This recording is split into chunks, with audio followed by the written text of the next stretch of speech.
আসসালামু আলাইকুম ওয়া রাহমাতুল্লাহি ওয়া বারাকাতুহু। আজকের রেসিপি ডিমের মাখানি।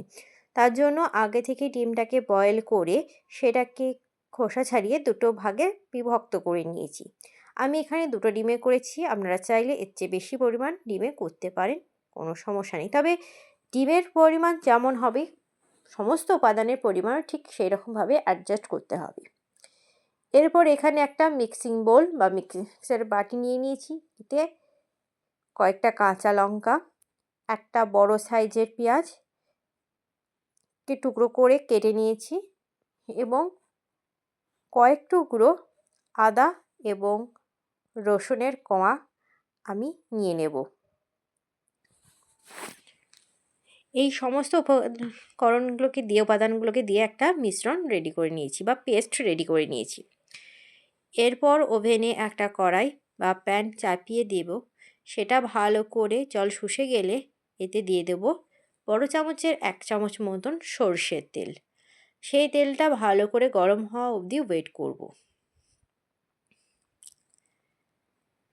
তেলটা গরম হলে এতে দেব সামান্য পরিমাণ হলুদ এবং খুবই সামান্য পরিমাণ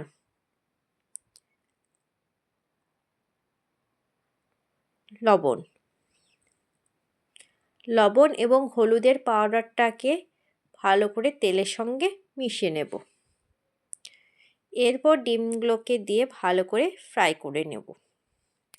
ফ্রাই করবার সময় একটু খেয়াল রাখবেন যাতে ডিমগুলো ভেঙে না যায় বা ছেড়ে না যায়, তাহলে অতটা ভালো হবে না বা ভালো লাগবে না। এগুলো ফ্রাই হয়ে গেলে এগুলো একটি প্লেটে বা একটি পাত্রে তুলে নেব।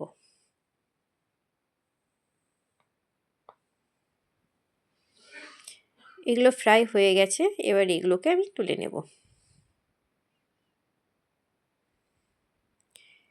এরপর ওই তেলে ব্যবহার করছি কিছু গোটা গরম মশলা।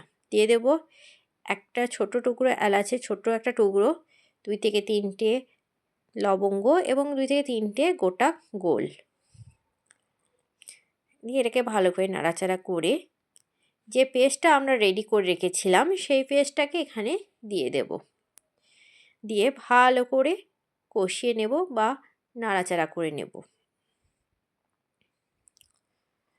আচ্ছা, এখানে আপনাদের জানিয়ে রাখি, এখানে আমি নারকেল কোড়া বা নারকেলের দুধটাকে স্কিপ করেছি। আপনারা চাইলে এটাকে অ্যাড করতে পারেন, কোনো সমস্যা নেই। তবে আপনাদেরকে আমি এই রেসিপিতে মাঝে বলে দেব আপনারা চাইলে কোনখানে ইউজ করতে পারবেন। তবে যদি না করেন তাহলেও কিন্তু এর টেস্টটা ভালোই লাগবে আশা করি।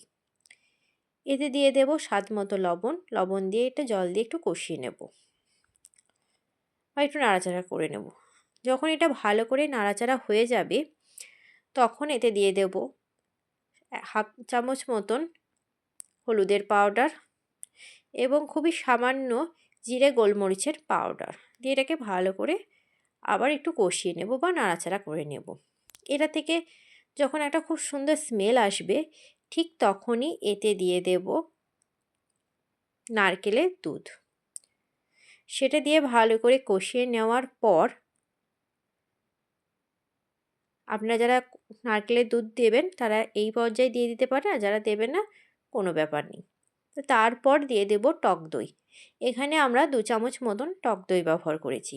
তবে নারকেলের দুধ ব্যবহার করলেও কিন্তু এখানে টক দইটা দিতে হবে। টক দইটা কিন্তু মাস্ট। সেটাকে দিয়ে ভালো করে মিশিয়ে নেব যাতে এটা দানা না থাকে।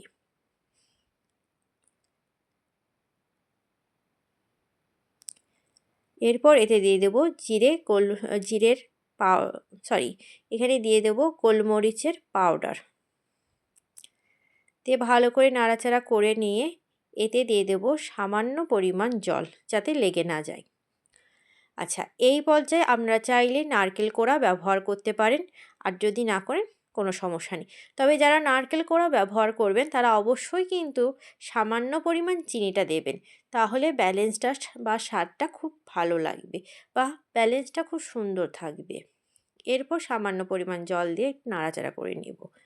দিয়ে দেব আগে থেকে ফ্রাই করে রাখা ডিমগুলো।